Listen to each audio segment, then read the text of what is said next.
Bismillahirrahmanirrahim. Assalamualaikum warahmatullahi wabarakatuh. Rabbi ishrah li sadri wa yassir li amri wahlul 'uqdatam min lisani yafqahu qawli. Selamat datang di Madah Thoriqatul Bahas, itu madah metode penelitian. Baik teman-teman, tentang metode penelitian ini menjadi hal yang sangat penting bagi seorang mahasiswa untuk menyelesaikan studinya.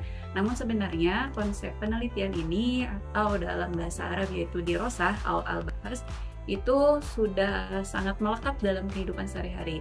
Misalkan seperti ini, kita selalu melakukan penelitian.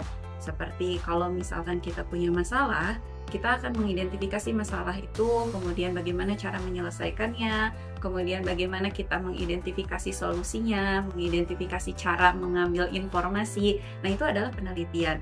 Misalkan juga kalau misalkan kita ingin berkomunikasi dengan orang tapi kita mencerna dulu orang itu seperti apa, kemudian gaya bahasanya seperti apa, apakah nanti kita berkata seperti ini seperti itu akan menyakiti dia atau tidak. Nah, itu pun bagian dari penelitian.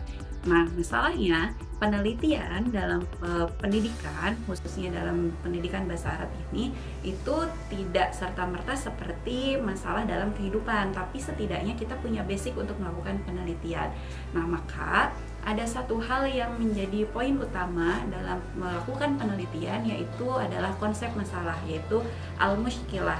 Nah, dari al-mushkilah ini, masalah ini seperti yang tadi sudah saya jelaskan, itu tidak seperti di kehidupan, walaupun esensinya sama, yaitu menyelidiki, yaitu mengidentifikasi. Tapi tidak semua masalah yang ada dalam penelitian itu adalah masalah yang sama dengan kehidupan.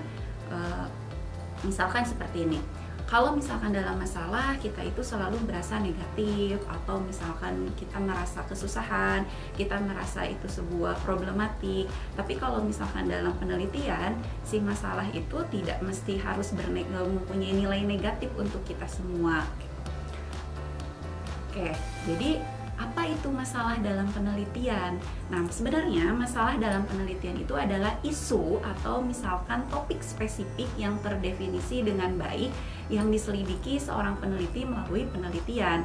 Jadi masalah penelitian ini merupakan titik awal dari sebuah proyek penelitian, karena masalah penelitian itu menentukan arah, ruang lingkup, dan tujuan penelitian. Oke, kembali lagi ke yang tadi masalah di kehidupan. Kalau misalkan kita mempunyai masalah, kemudian kita akan menyelesaikannya, kita identifikasi dulu masalah itu. Apakah masalah itu keterlibatannya dengan pribadi atau dengan orang lain, atau masalah itu dari mana munculnya? Apakah dalam diri sendiri atau dari orang lain, atau justru bukan dari diri kita sendiri gitu, tapi ada juga dari pihak orang lain yang memang kolaborasi masalah itu bisa muncul. Tapi kalau misalkan dalam penelitian masalah ini sama, jadi spesifiknya itu muncul itu dalam ranah yang memang akan kita teliti gitu. Nah, apakah susah melakukan penelitian gitu bagi mahasiswa? Karena entah itu di prodi manapun mungkin sepertinya madah dari metode penelitian adalah madah yang dihindari atau dianggap rumit ataupun mungkin dianggap sosok menakutkan, karena itu menjadi gerbang awal untuk menuju skripsi atau artikel teman-teman. Tapi balik lagi, di penelitian ini sebenarnya kita punya basic untuk melakukan itu, karena di kehidupan kita sudah terbiasa untuk meneliti. Apapun itu kita meneliti, bahkan di agama pun kita dianjurkan untuk meneliti gitu. Untuk mengidentifikasi sesuatu, tidak serta-merta kita harus mengklaim judgement kepada orang, tapi kita harus berasumsi itu dengan data-data apakah benar atau tidak gitu. Nah, itu yang disebut dengan masalah dalam penelitian.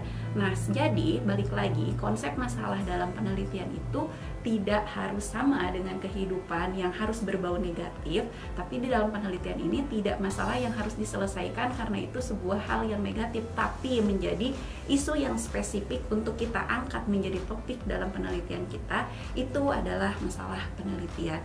Sederhananya, jadi masalah dalam penelitian adalah sekali lagi isu yang spesifik yang terdefinisi dengan baik yang ingin diselidiki oleh peneliti itu sendiri melalui penelitian, dan peneliti itu adalah kita dan teman-teman adalah calon peneliti itu.